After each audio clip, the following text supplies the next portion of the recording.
there's nothing like a quick trip to Vegas in the middle of the week.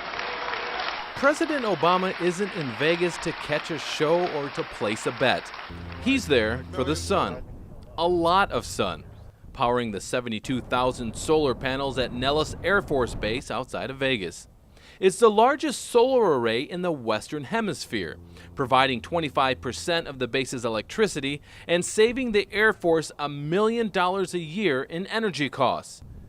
And the solar array at the Air Force Academy in Colorado Springs produces enough electricity to power 1,200 homes a year.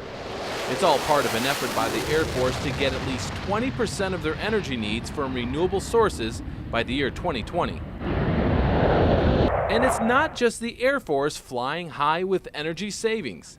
At the Army Research Lab in Maryland, there's an entire department dedicated to improving batteries. And what we're trying to do here is to develop components to make the batteries lighter and last longer. And much needed for today's soldier, who carries into battle walkie-talkies, GPS devices, and night vision goggles. The more batteries they carry, the less of something else like ammunition they can carry. How important is it to lighten the load of a soldier? So this is where you keep all the goodies? The Army invited us down to Fort Belvoir, Virginia to get a taste of what an average soldier has to carry into battle. That feels a lot heavier than 22 pounds. Actually, it's not. I'm just weak.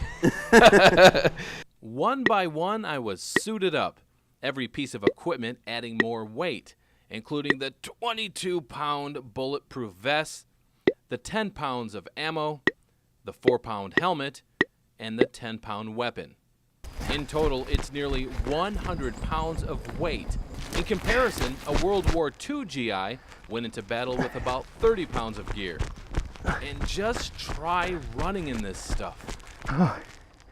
I have been in this gear all of 7 minutes and probably ran the equivalent of 30 yards, maybe, and I'm exhausted. Every joint and bone in my body hurts. A lot of that has to do with me being out of shape, but there's a lot of weight on here, isn't there? No, sir, there's not. Easy for him to say, trust me, it's heavy. So when you go out into the field, how important is it to get 5 pounds off here, 2 pounds off there with something that can do the same job? Anything that we can find that'll lighten the load, that'll maintain our capabilities, we look at and have it tested, and then if it passes through the test, then we bring it in. And the Army is also developing ways to charge those batteries without using a diesel generator, like this portable solar panel. So something like this, you would have, a soldier would have this, and instead of carrying 10 lithium-ion batteries, they just need one. Just need one. Absolutely. That's pretty cool, don't you think? I think so, yeah. And pretty lightweight, removing nearly 10 pounds of batteries. Back at Fort Belvoir, Army Major Mark Owens showed me several ways a soldier can charge a device in the field instead of carrying extra batteries. Lightweight methanol generators replace noisy, bulky, and flammable diesel ones. And check out this solar blanket. So easy to set up, I did it with no training in 20 seconds. Do soldiers in Afghanistan have this right now? Absolutely. Exactly this. It's the REPS kit, which is the Rucksack Enhanced Portable Power System. And there's hundreds of them out there in the field, and you see people putting them on tents, more or less making a small solar farm. But the Army's biggest energy savings could come from this place.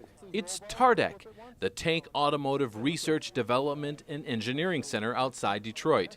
It's here where the Army's cutting-edge vehicles are developed, including some real top-secret stuff behind this curtain. Now we asked them to give us a peek on what's on the other side of the curtain, and this is all we're allowed to show you, but trust me, it's really cool. What they did allow us to show you was a prototype extended range electric vehicle. It can run totally electric and has a backup diesel generator for longer trips. This looks like one bad dune buggy, but it's a little bit more than that, isn't it? It's much more than a dune buggy. We call it the Clandestine Extended Range Vehicle, or CERV, C-E-R-V for short, that will allow our military to get to places where we might typically not be able to go. The same technology is also found in the Fisker Extended Range EV. The Serve can travel 11 miles on its lithium-ion batteries, which can be an advantage in battle. So if you have to go in and you're on a mission to go out and bring let's just bring some injured troops back, and you don't want the enemy to hear you, then if you run silently off batteries, that's perfect. But that battery also enables a vehicle to get 33% better fuel economy, and that's what will save lives. 1% increase in fuel efficiency for the military means 6,444 less soldiers involved in convoy operations. The folks at TARDEC are looking at electrifying the Army's entire non-tactical fleet.